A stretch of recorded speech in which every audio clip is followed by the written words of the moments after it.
परमात्मा इतना ही लिखता है जितना सत्य राह पे हम चल के उस कार्मिक को डील कर सकें, सत्य राह पे चल के कार्मिक को डील कर सकें, ठीक है ना?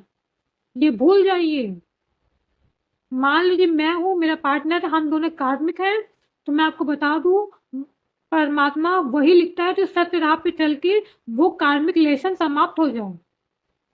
हम जानते क्या करते हैं, गोबर फैलाते हैं, गोबर को असत्य टाइप का गोबर फैलाते हैं और कहते हैं कि नहीं परमात्मा, पहली बात तो हम करते हैं और नाम किसका लेते हैं कि परमात्मा ये तो ये लिखा हुआ था, मेरा तो कोई कसूर नहीं था इसमें। क्या बात कर रहे हैं, क्या बात कर रहे हैं आप, क्या बात कर रहे हैं आप लोग? ऐसा कुछ नहीं होता।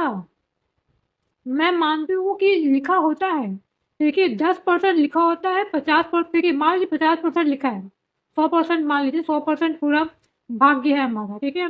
50% विधाता ने हमें लिख के भेजा है कि हाँ ये तुम्हारे साथ ये घटना घटेगी, और 50% तुम्हें क्रिएट करनी है। या तो तुम अच्छे वाले पुण्य कमा लो, या तो बुरे पुण्य कमा लो, ठीक है। आप ये कह दीजिए कि पूरा 100 का 100% विधाता द्वारा लिखा गया है, तो जिसने ये बोला उसके दिमाग में गोबर है, ठीक है। जो ये बोलता है कि पूरा का पूरा विधाता द्वारा लिखा गया, परमात्मा द्वारा लिखा गया है, तो मैं बोल दूँ उसके दिमाग को गोबर भरा है।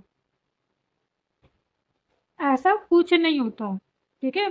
परमात्मा ने हम मनुष्य जो होते हैं ना, मनुष्य जो जन्म होता है, मानव जन्म जो होता है, उसमें 50% ही परमात्मा द्वारा निर्धारित होता है। 50% हमको छूट मिलती है कि आप नए कर्म करके अपने पुण्य बटोरें, कि जो अपने बुरे कर्म किए हैं उसको काटा जा सके।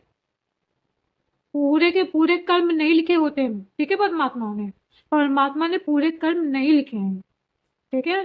परमात्मा ने उतने ही कर्म लिखे हैं जितने आपके बुरे कर्मों में आते हैं, ठीक है।